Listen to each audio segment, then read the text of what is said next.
대학 합격의 길로 안내하는 2교시 합격 레이더 시간입니다. 이 시간에는 2017학년도 입시를 준비하는 수험생들을 위한 정보를 전해드리고 있는데요.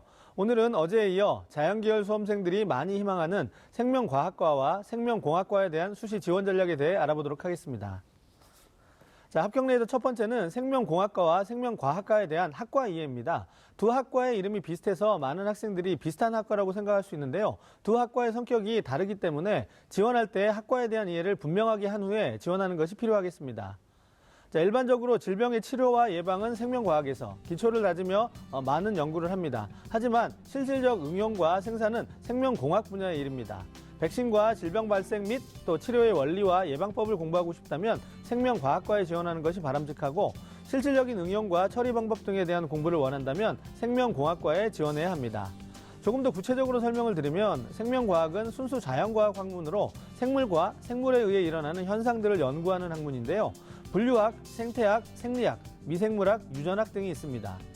반면에 생명공학은 기술과학 분야로 생명과학에서 알아낸 사실들을 기술화하거나 기존의 공학기술을 접목하여 인간 생활에 도움이 되는 쪽의 연구를 진행하는 학문입니다. 이런 특성을 잘 파악하시고 학과를 선택하는 것이 바람직할 거라고 생각됩니다. 자, 합격 레이더 다음은 생명과학과와 생명공학과에서 주목할 만한 대학인 건국대에 대해서 좀 자세히 살펴보겠는데요.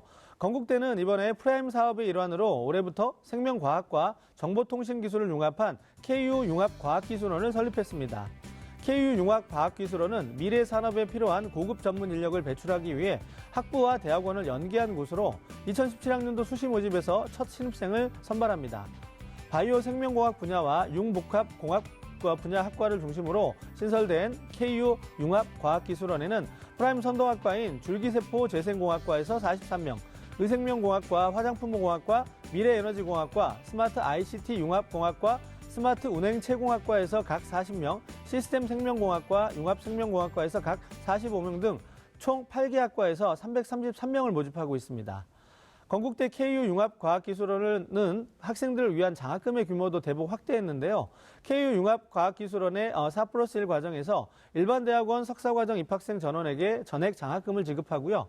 특히 신입생 전원에게 입학금이 지원되며 수시 모집 최초 합격 신입생에게는 1년간 수업료의 절반을, 또 정시 모집 최초 합격 신입생에게는 2년간 수업료 절반을 장학금으로 지급하게 됩니다.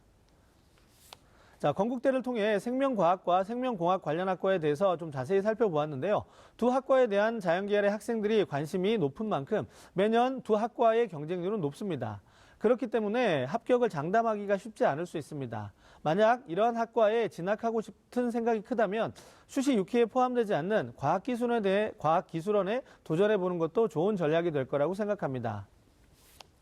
자, 먼저 광주과학기술원인 지스트는 전공 구분 없이 선발한 후 1, 2학년 동안 기초교육학부에 소속되어 무학과 자유전공으로 교육을 이수하며 3학년부터 생명과학, 신소재공학, 물리, 화학, 전기전자 컴퓨터, 기계공학, 지구환경공학 중에서 전공을 선택해 이수하게 됩니다. 수시 모집에서는 일반 전형, 학교장 추천 전형, 고른 기회 전형, 특기자 전형을 통해 선발하며 전형 간의 중복 지원은 불가하고 올해 특기자 전형을 새롭게 신설했다는 점이 특징입니다. 대구 경북과학기술원 디지스트는 무학과 단일학부로 입학하며 3년간 기초과학과 기초공학 교육을 진행합니다. 수시 모집에서는 학생부 종합전형인 미래브레인 추천 전형, 미래브레인 일반 전형 1, 미래브레인 고른 기회 전형을 통해 선발하며 실기 위주의 전형인 미래브레인 특기자 전형을 신설한 점이 특징이 되겠습니다. 이어서 울산과학기술원 유니스트는 이공계열과 경영계열의 두 계열로 입학해 1년간의 기초과정부 과정을 마친 뒤 입학한 계열 내에서 원하는 전공 분야의 학부, 학과, 트랙을 선택해 상급 학년으로 진학하게 되는데요. 이공계열 안에 생명과학부와 신소재공학부 등이 있어 선택해서 진학할 수 있습니다. 수시 모집에서는 일반 전형, 지역인재 전형, 창업인재 전형, 기회균등 전형을 통해 선발하게 되는데, 지역인재 전형은 서류 종합평가만으로 합격자를 선발한다는 것이 특징입니다. 자, 한국과학기술원인 카이스트는 학과 구분 없이 모집한 뒤 입학 후 1학년 말에 학과를 선택합니다. 학과의 정원 제한은 없으며 자연과학대학, 생명과학, 기술과학, 공과대학, 경영대학 내 16개 학과 중에서 자유롭게 선택할 수 있습니다. 수시 모집에서는 일반 전형, 학교장 추천, 그다음에 고른 기회 전형을 통해 선발하며 올해 특기자 전형을 신설했습니다. 자, 과학기술인재 양성을 위해 설립된 과학기술원은 다양한 지원 프로그램을 운영하고 있습니다. 특히 일반 대학과 달리 수시 6회 지원의 제한을 받지 않고 정시에서도 군 외로 선발하는 장점이 있습니다. 또한 수시 모집에서 다른 대학에 합격해도 정시 모집에서도 지원이 가능하다는 점도 기억하셔야겠습니다.